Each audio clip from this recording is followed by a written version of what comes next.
I always hear people talk about the 1% better thing. Let's get 1% better. Let's get 1% better. And I think it's a fucking lie.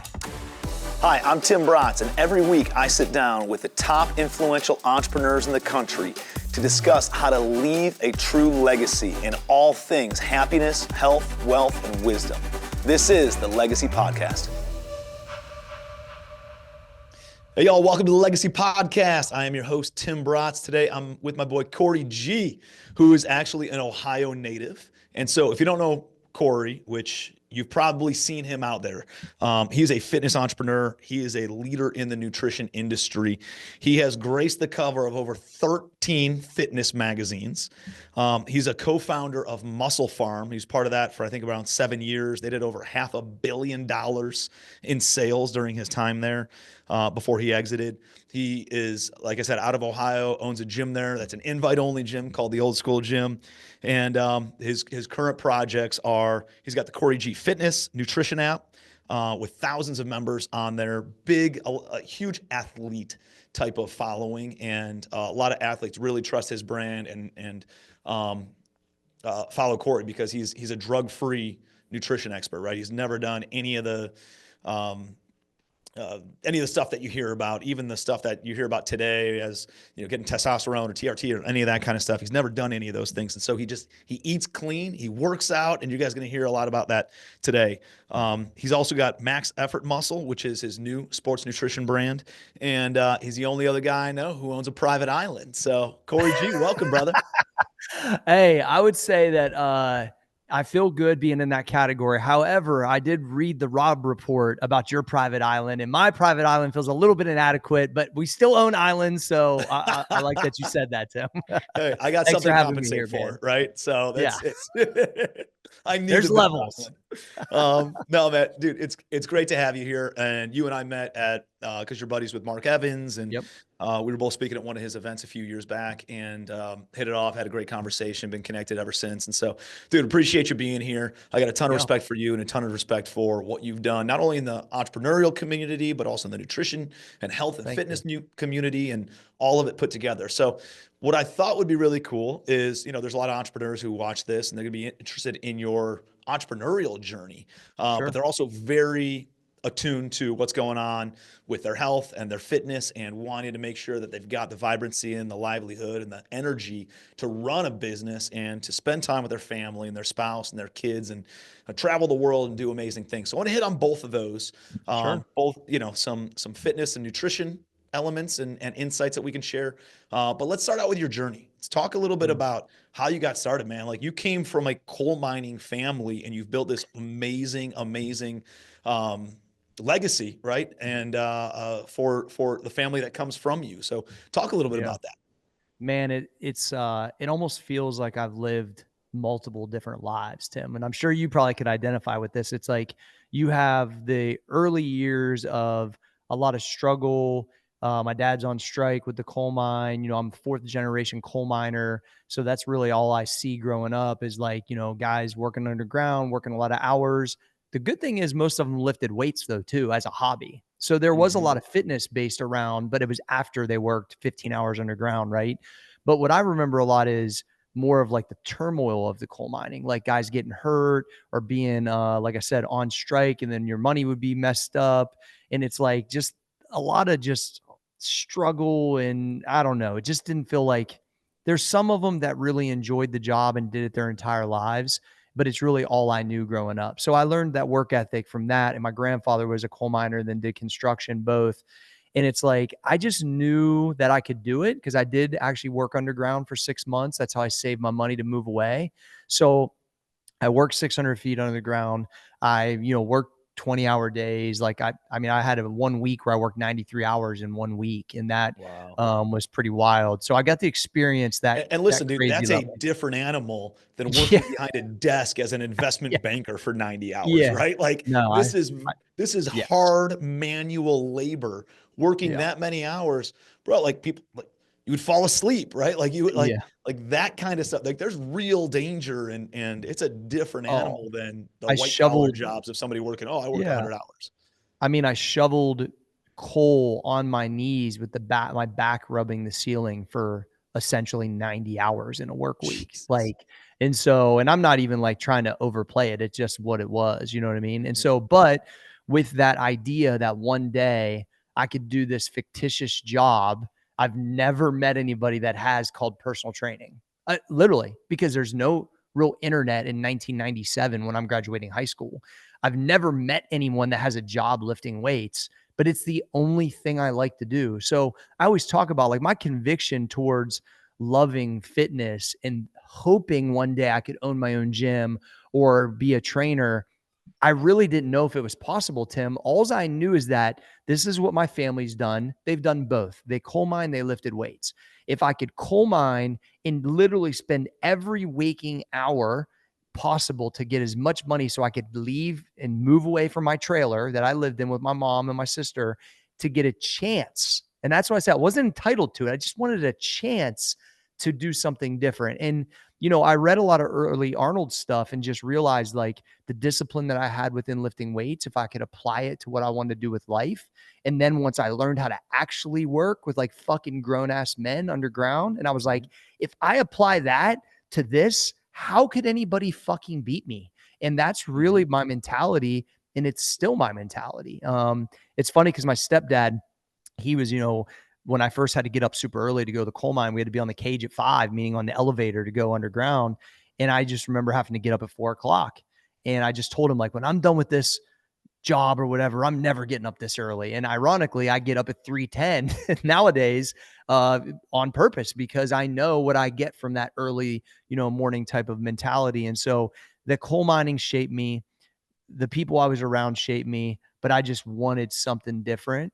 And I locked onto this narrative when I was like 15, Tim, that I was going to be the one that changed it. And I talked about this when I spoke at Mark's thing, like that I had to be the person that changed the generations, hopefully above and below, that I could impact their experiences, I could impact their financial IQ, and that I could go and actually live what I wanted to do. And you know, that was tough, but I mean, I moved forward with a lot of confidence in myself to give it a chance. And here's the last thing I'll kind of tie a bow on with that. I already lived what I was probably supposed to be. And so to me, if it didn't work, I was a really good coal miner. I could always go back. And that's the way I processed it, honestly. Dude. And that's, I think, such a good perspective on things. Was reading a book on, um, where they interviewed thousands of people who were proposed and nominated by their peers as wise individuals. And these are folks, they had to be at least, I think, 65 or 70 years old. And then they went and sat down with these thousands of folks and asked them all sorts of questions about life and reflecting on life and wisdom and all those things. And one of the things that came up over and over and over again was that these folks would look at a situation or an opportunity and look at it from what's the worst case scenario that could happen, Yes. and what's the best case scenario that could happen. And what they found over and over again was that the worst case scenario they could live with. Could I live with the worst case scenario? Yes. Worst case scenario, I go back to being a coal miner. And this is what Yes. generationally we've always done in our family. And that's not a bad worst case scenario. I could raise an awesome family. I can, I could have a make great 80 wife grand a and year raise. probably. Like I could figure it out. Like I wasn't Exactly. scared of that. Versus the best case scenario. Like Yeah. the worst case scenario, at least there's a floor. At least there's like that, like a ground level. Is under the floor, but yes. In your situation, yes. But at least it can't go worse than that, right? But No. it's the sky's the limit. It's limitless opportunity on the upside if I do try this new opportunity. And you seeing that and asking at that age shows a lot of wisdom of saying, hey, let me pursue this. Worst case scenario, I'll go back to doing whatever I was doing. Yeah. And I've seen that as a recurring theme in a lot of really successful people. So kudos, man, on having that Thank you. foresight. Talk a little bit about what did that kind of turn into? How did you become this influencer? How did you become this this person who gets put on covers of magazines for health and fitness, and then Sure. start this nutritional brand that ends up doing $500 million in revenue over the course of just a handful of years, man? Like, how is that? It's almost unfathomable for a lot of people to believe. How could that, Yeah. why not me, right? How did you get to that mindset?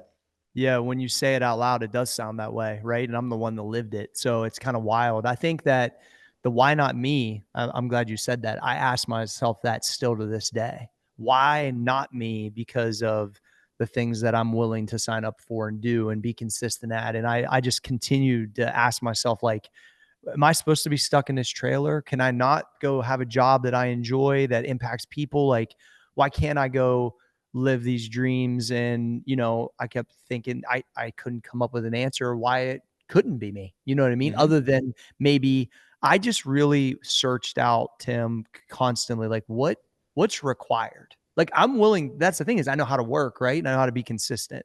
I'm not really that academically smart. I wouldn't say like I had to teach myself a lot of financial stuff. Like I didn't really have a great base, but I was like, what? I just was like, where do I sign up to? Where's the playbook? What am I? Hmm. I'm willing to do it, and that was part of it, right? I moved forward with that type of understanding.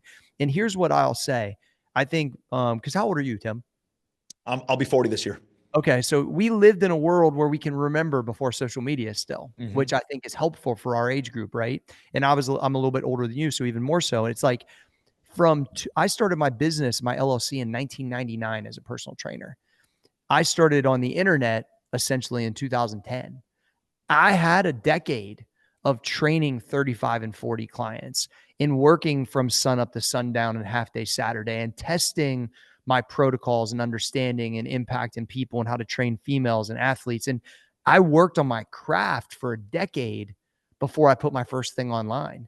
So I Mm. was ready to adapt to that. So I had built confidence. I had been consistent. I was reading books. I even did a couple little small real estate things with Mark. Like Mark was one of my first clients I had, like in the first 20 people. Like I known him since we was 20 years old. And so like Mm. I was constantly just working on my craft. So when the opportunity was, and I was competing in bodybuilding shows, I was doing the fitness stuff, I was doing powerlifting meets.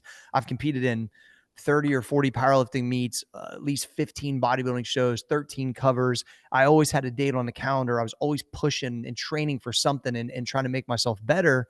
So then when I have to do that first tweet, which is where I got popular at first, and I'm offering content, I'm pretty confident about what I'm putting out. And Hmm. then when I was honestly one of the first people that added video content to training and then was combined with supplements, I was one of the pioneers in that situation on bodybuilding.com, and it exploded. And I had have 60 million page views on this, and I got hundreds of thousands of followers. And I was offering a quality amount of information at a good time that was getting people results. I was moving forward confidently and then being extremely consistent. And those things allowed me, I think, to, probably, obviously rise to a level of success in that moment that I just never even could conceptualize. I Um, love it, and man. I it, love it. it was, but it was because of my craft. At the end of the day, Tim, I think I'm a pretty good entrepreneur. I do like real estate. We'll talk about the island stuff later. I've written some books. I've done podcasts. I've done a little bit of everything. What I'm the best at is writing workouts. Now, most people would go, oh, yeah, I'm good at writing workouts too. Well, I really think I'm an expert at it. And I really think that's what was my entry point of my craft to every guy in my office that I've been working with that, are partners of mine and whatever. They came from my free workouts on Twitter. All of my clients on my app came from my free workouts on bodybuilding.com. Everyone that takes the supplements, all the people that they all came because I was offering value to them. And so if I really dial it all the way back, that's what I think I'm an expert at, which is kind of funny to say, but I was writing workouts for my friends when I was 15 years old. Like, and I'm still doing that. Dude, I love it. And I think it goes back to this principle that I talk about a lot, to my coaching clients and people part of my mastermind, part of my community is this 10,000 hour principle, For right? sure. Like there's science behind you have to dedicate 10,000 hours to something before you Yes. become an expert at it. That's why a lot of people don't get ahead is they jump around. 10,000 hours, man, is full time for 5 years doing something. And Yes. they jump from job to job or career to career, or business to business, or new asset class to new asset class every couple of years because things get hard and there's always cycles and there's these ebbs and flows and ups and downs. And if you don't ride out throughout an entire cycle and get through 5 years, Yeah. dude, you can never become an expert at that craft. Yep. And you did that twice, right? You spent 20,000 hours doing something For without sure. the eyeballs, and you put it in the ground, and chances are it was more than 40 hours a week. So it's probably closer to, 15,000 hours. Yep. No, I'm sorry, 30,000 hours before you ever put a piece of content on social media. Correct. And you were automatically an expert, and you could talk that confidently and answer questions that confidently. And you did it for free. And so you led with value. So one, Yes. you became an expert. Two, you led with value, even though you knew that you could charge, even though that you knew that you could consult and get paid for this stuff. You're like, let me give it away for free, knowing there's enough people out there who like, I love it, but I still need the accountability, man. Let me just hire you, right? Let me just jump onto the app. Let me jump onto, your nutritional platform and the different supplements that you offer. Like, let me do that because it'll help me get there that much faster by having a coach, and people realize that. And then you said something else, consistency, right? Yeah. Every single day, just like going to the gym every single day, man. You're posting every day, you're promoting every day, you're supporting, you're answering questions, you're leading with value every single day. And just like going to the gym, man, you don't see it in the first 30 days. You don't see No. it in the next 60 days. You don't see, not until 90 days later, maybe you can see a little bit, but the outside world doesn't see it. And it's not No. until 180 days or 365 days later that the outside world's like, oh man, you had a post that went viral. That's pretty amazing. Ye- Bro, I've been posting every day. I posted 365 times, twice a day, whatever, in order to get to this point, in order to have a single thing go viral and get the attention Sure. that this one thing did, just Well, because of the consistency. And I think there's so many parallels with exercise and fitness oh, with business. I just listen, there's a couple things that I want to highlight around that. Like I was like a sixth man on my basketball team. I was always a tweener. I was an okay athlete. Um, I only got on the floor because I was consistent at certain skills. Mm-hmm. I only have beat guys in bodybuilding shows or powerlifting meets because of consistent skills. To me, it was never because of talent, Tim. Like, and so I've said, and the other thing is, I wasn't a person that overthought a lot of things. I was always trying to get version one out. And so I knew I was never going to be perfect because I was never great at anything. So I think this helped me because I thought I'll never be known as perfect because it's in fucking possible to be perfect. Mm-hmm. But I want to be known as a consistent winner.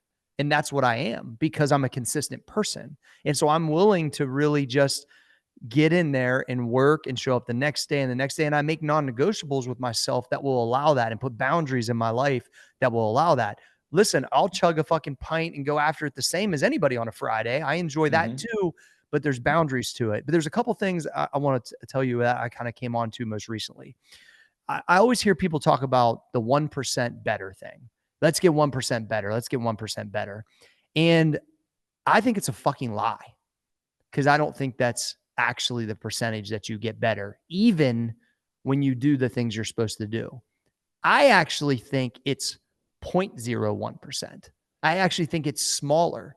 And I think that people need to understand that 1% better a day doesn't math to me in a year. You got 365% better. It's virtually like impossible, right? Right. So I did some of my own math, which by the way, my academics are a little weak, but follow me for a second, right? I had a little conference at my gym a few months ago, and I presented this, and I'll send it to you after we're done. But I said I think they're lying at 1%. I think you need a more because a lot of young entrepreneurs come to me and are like, "Gee, I want to build something like you built." They want to know what's required, and so here's what I said: I'm what I believe an expert will use workouts, right? I spent minimum, Tim, 2 hours a day in the gym trying the workouts to then be able to write the workouts. Okay. Mm. So follow me for a second. So I think 2 hours is my metric a day. And I believe that's my 0.1%. Okay. I think that represents if I would do 2 hours, write the workout, test the workout, change the workouts, whatever, that's part of my craft. Now, if I do that 14 hours a week, okay, to get my 10,000 hours. That ends up being 714 weeks. And I can tell Mm. you with hand up, I definitely did 2 hours a day just on this specific thing. That's 13.7 years of Mm-hmm. fucking working on that straight, which I definitely did. I started my LLC in 1999. I was business partners with Arnold Schwarzenegger, which is the GOAT of my industry, in 2012, almost 2013, which is exactly 13.7 years. That's insane. And What? that is really what's required. And so what I think people need to understand is, what is their 0.01% of their craft that they have to fucking work on? And then what is that amount of time to mastery? Now I believe that's the start of mastery, because I've evolved. We're talking, that was in 2012. I still been doing this and we're in 2025. Now that might have been a serious point of business, but that doesn't mean my mastery changed. My Mhm. mastery has continued. I believe that's where the start of the mastery was. And now I've been in this 26 years. The last paycheck I got that wasn't my company was from AEP, because they own the coal mine. So since then, this is me, like, doing these type of businesses. And so when I started to kind of really feel obligated to tell an entrepreneur, you can see this shit on social media, but this is the amount of time it's really going to fucking take. Mhm. And now, are you scared from that? Are you ready for that? And that is a personal question. If you come back to Cory at 1999, when I'm starting my fucking gym that's smaller than this studio I'm in right now, and you said, dude, 2 hours a day, you can never fucking miss a day for almost 14 years, and you'll be fucking friends with Arnold and working with him, where the fuck do I sign up at? Mhm. And I just don't know that so I think that that's like a really good, like, I'm working on a book around this kind of whole thing, because I think it's really important for people to understand what's really required, Tim. Dude, it's a powerful, powerful perspective. I wrote down, what is your 0.1%? Yes. What is it for real estate? What is it for Yes. multifamily? What is it for investing? What is that activity that you could do every single day, consistently 2 hours a day, that There you moves go. the needle more than anything else? It's the highest impact activity, and it creates that mastery.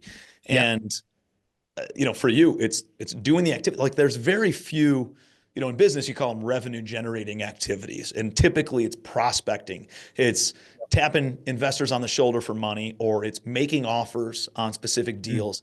There's only a couple of them, man, and that actually move the needle.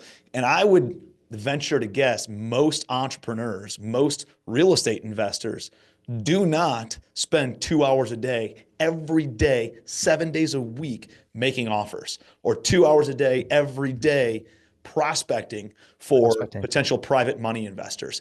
There's no chance that they do that. Yep. There's And I zero can to no honestly say, possibility. like, I probably spent more than that, but when I was putting this equation together, and I'll send you the speech. It's like a 30-minute thing, all I based around love it. this, that I did. And it went really well. And I had a lot of people, come up to me after and say, like, that it's just good to get a real accurate, because, dude, there's so much fake shit on the internet, man. And honestly, Tim, like, I own a few properties, and I see, like, the amount of properties you own, and it seems like, even from that state, like, I'm so far away. Right. And I think people think that about me too, with the fitness side, whether it's the way I look or the amount of sales I had.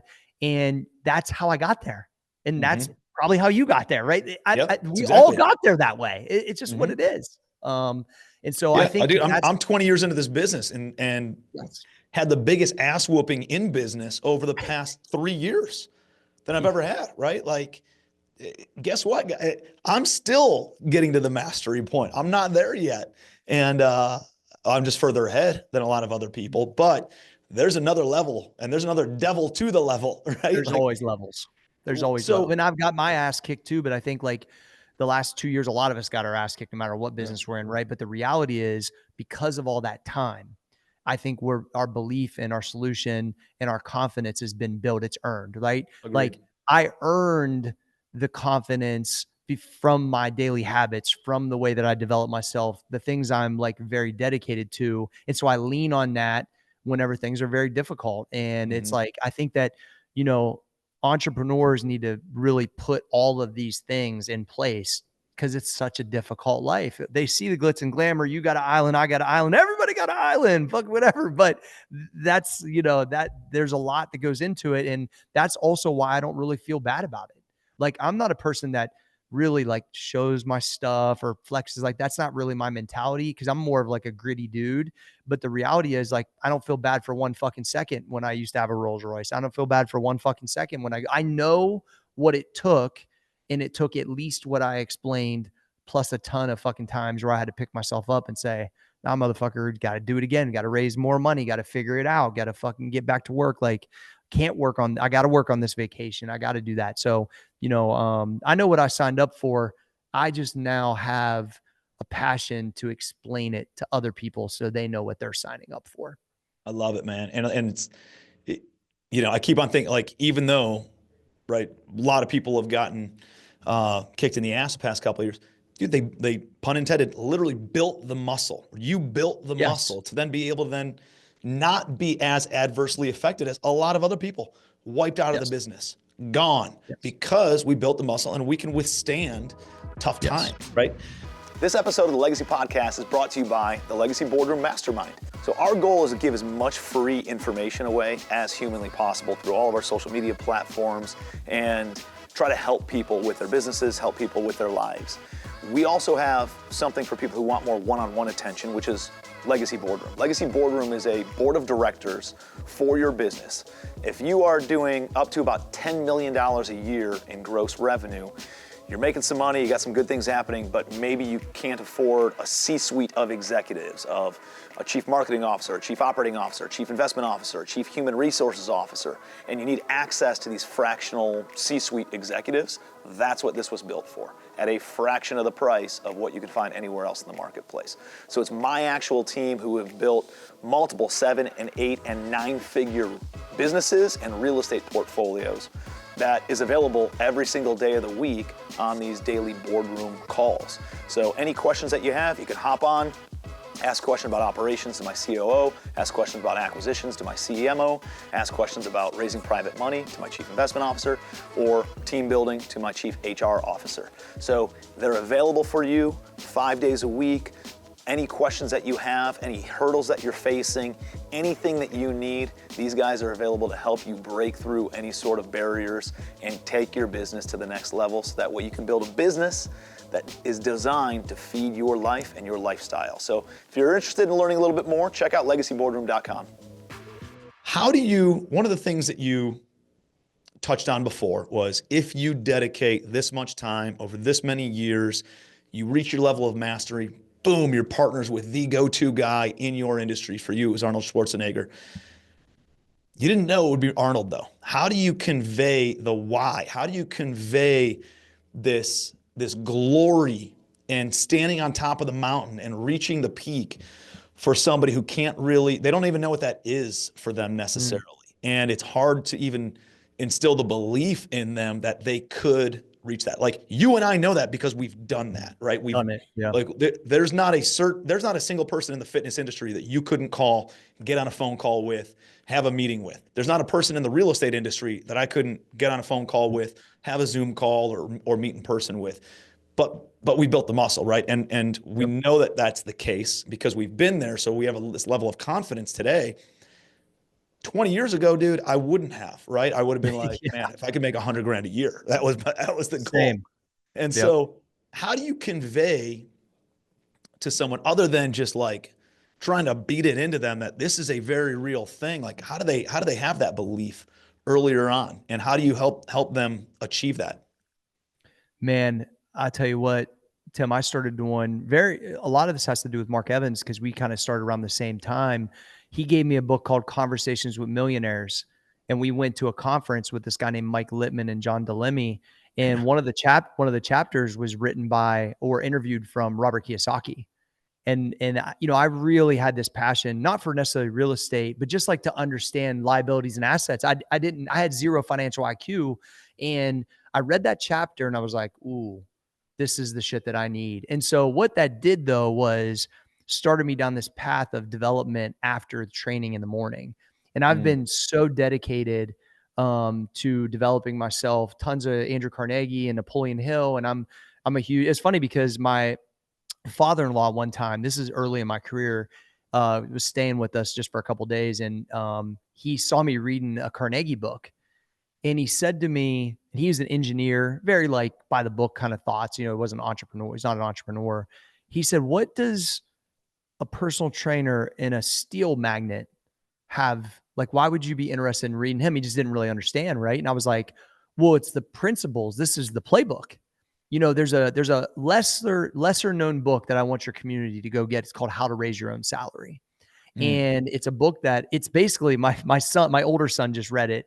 He's 20 years old. And he's like, Dad, this is like a podcast between Andrew Carnegie and Napoleon Hill. And it's literally just an interview, but he goes through all the success principles. He talks about over delivery and organized thinking and definite purpose and all these things. And I got onto some of that material and I was like, I need to just study this. I need to implement it and I need to operate around my discipline and keep this in. And what happened was, to your point, I got so dedicated, very like, when I read a lot of Kobe Bryant stuff, it resonates, like so dedicated to the day-to-day stuff, on being very astringent on my boundaries, my non-negotiables, my training time, my development, that then when I was up against certain adverse situations, I handled them better, but also the successes too. That when I was getting a chance to be at the boardroom table, I felt like I was supposed to be there. Now, mhm, when Muscle Farms first started growing, I had a little bit of weirdness with it because I'd be in rooms with guys that had better degrees than me, but hadn't built a fucking quarter of the type of business I built.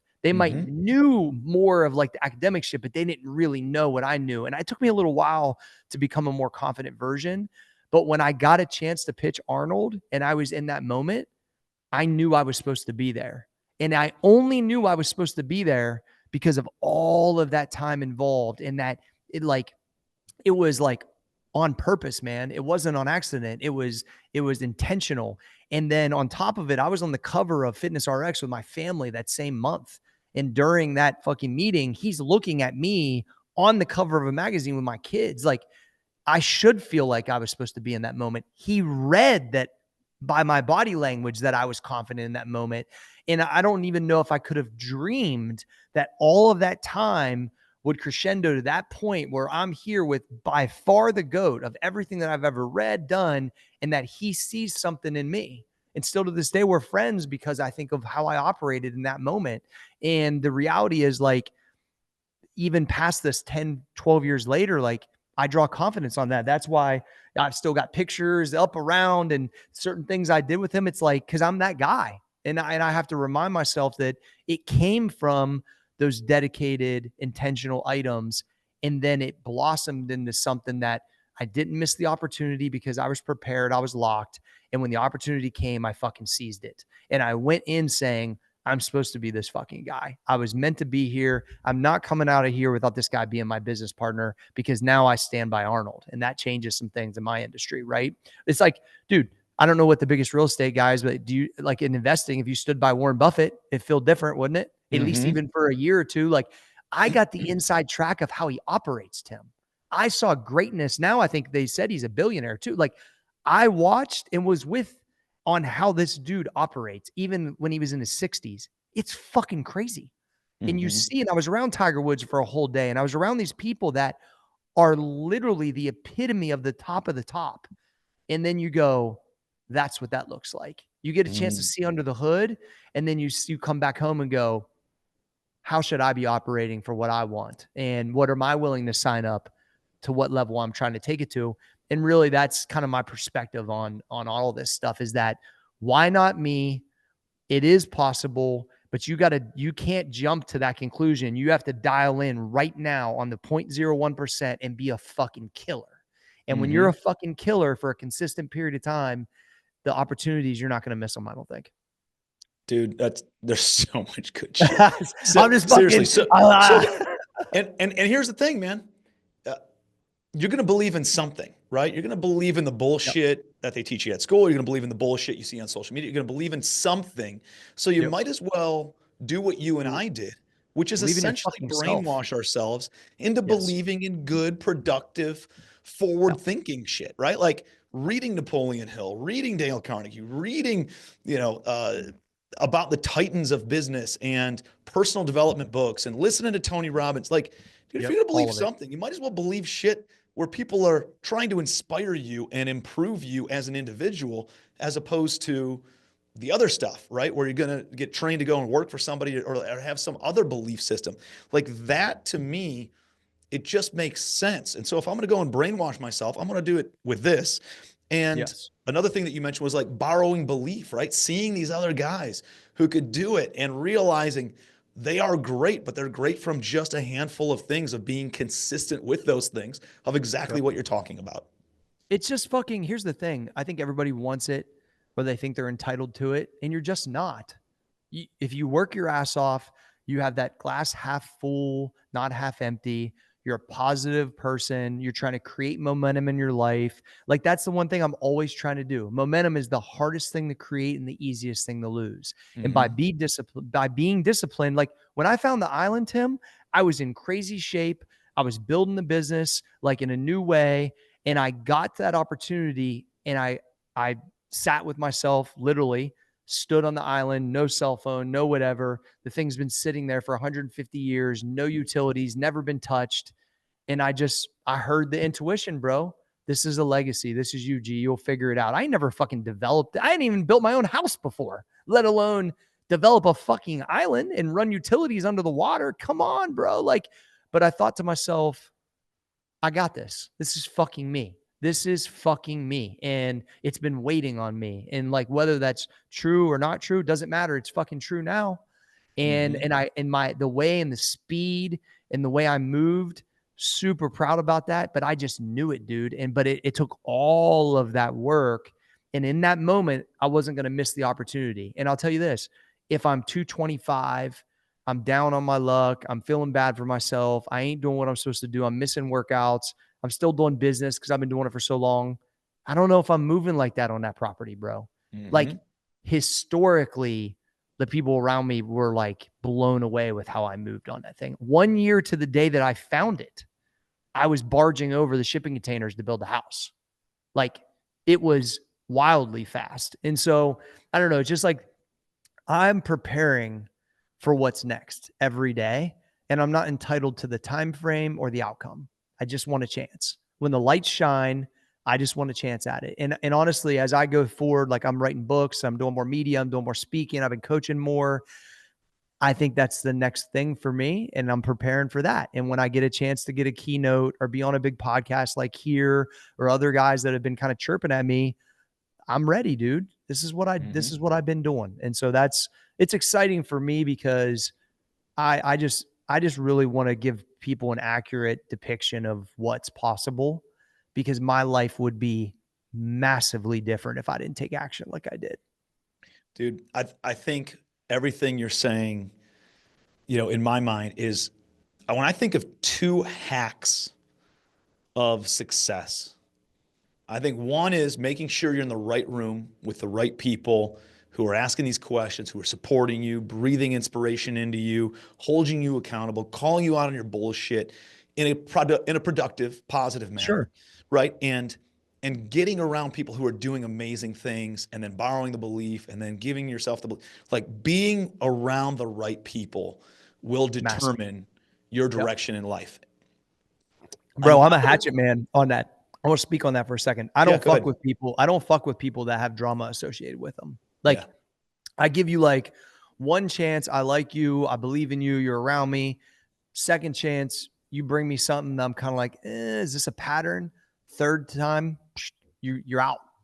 Now, Dude, I've had some partners in the past that's taken a little bit longer to kind of unravel because of the, situations. But I don't have fringe people that associate any type of drama type shit with me. I just don't fuck with them. And some people, like, they think the funny thing about me is I'm actually a super nice person that goes out of my way to help all the people that are around me. mm-hmm. But if you're bringing any of that, you are out, because I just know what it does. And sometimes people can fool me, and eventually I'll get onto it. But I'm a hard cut guy, and I've been like that because I process it like this: you're going to make my life more difficult, bring shit that's going to waste a bunch of my time. I'd rather be home throwing a football with my kid and not fucking with you. 100%. That's it. Dude, so powerful. That's it. That's the way I And the look at it. drama follows the same people. You know who they are in your life. It's the Yep. same conversations around the same people. Not If for you can me. get rid of them, God bless you. If Yep. some of them have the same last name as you still need to Yeah. reduce your interaction with them, right? And then you double down on the people who, again, have the mindset of this progressive thought leader, forward thinking, inspirational, educational, leading with value, trying to give more than they ever get. Dude, you Yep. surround yourself with enough people like that, It's a wrap. you can run, dude, it run through It's brick a wrap. walls, man. Well, So and I that's think that that right there is a good indicator. Like you can see if like people are placing people like that around, it is very true. And I just know that like I always wanted a group of younger, hungry people that wanted to learn, wanted to push, wanted to see what's possible. And so like my office is like, I mean, I think the closest in age is like 32.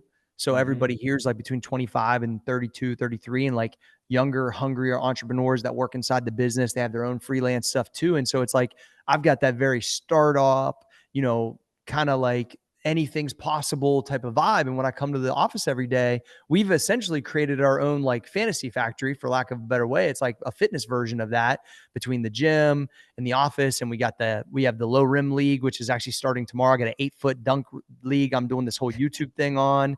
I got the that's cigar room. And awesome. oh, Tim, it's wait till you see what I'm doing. That's a great It's idea. oh yeah, it's about to be crazy. Then we got the cigar room in the back, and so I've got like multiple places we can shoot podcasts, multiple idea things, and like I kept asking myself this, and this is what a lot of entrepreneurs. Let's say you're willing to do the work, you find the craft. How do you want to operate? That's a question I ask myself a lot. And it's changed over time as my kids got older and as I got older and things I'm more interested in. Like, how do I want to operate? Where do I want to live? What do I want to drive? What hours do I want to work? What projects do I want to work on? What do I want to own? Like, what legacy am I pushing? What am I writing? What am I reading? And I ask myself that, like, and that changes. Like right now, our office schedule is Monday through Thursday. A lot of these guys have younger kids. I wasn't as home as much with my young kids. I want them to be there. Now, if we need something on Saturday, I need you available. But hmm you know what? Everybody likes 3-day weekends. Fuck it. Every day is a 3-day weekend. Doesn't mean we might not work 12s or 15s other days. Yep. But my point is, I've tried to find this more of a lifestyle situation because of all that time I had put in for how I'm operating now, because I just am asking myself these questions. Why not me? What am I interested in? And don't quit daydreaming. Like I'm always daydreaming. Well, what could I do on the island now? And what could I do this? And what happens if I write this book? And I'm constantly that guy, dude. And that I've always been that way. I love it, man. And so many people lose that, right? Going through the Oh yeah. hey, let's, you ask a kid, what kind of car do you want when you're out? Listen, I want a Batmobile that goes underwater, turns into a submarine, flies, shoots lasers, does all this. And then all of a sudden we get to about, I don't know, 22 years old. It's like something reliable, right? Like let's not Yeah. let's Yeah. get to A to B. Let's get to Yep. A to B. And you're like, damn, man, what happened to the dreams? The dreams is where like the magic happens. Oh yeah. So we'll close out with this because your fitness, we didn't even get into the fitness stuff. I mean, we totally got into the fitness stuff. The Yeah. stuff that we talked about is the core of all the pillars of life, of Sure. relationships and of business and finance, of health and fitness, of mental and spiritual growth. Like it transcends all those things. It does. Go, I think that's going the over thing, going over Tim, the that I'm realizing is like it's really lifestyle stuff, not just Mhm. fitness. I just happen to be in fitness, right? Which is but they were all applied just to life as they were fitness. And I saw them happen here. And I was like, if I just take these principles really that I learned from Arnold in fitness and put them into business and life, I could get the same result potentially. So it's a Mhm. good segue. Go ahead. Dude, I love it. I do think that the other growth hack that is much lesser talked about, but is almost as important as the other one is, dude, you're going to have more opportunities in business. You're going to have more people following you on social media or more influence in your community. You're going to have probably a better relationship, probably more energy with your kids. You're going to have be Yes. able to do and have more confidence if you are physically fit. I think it's a growth hack that is not talked about Yes. enough outside of the fitness world. I think everything, if you're having a tough time in business, dude, go get in shape.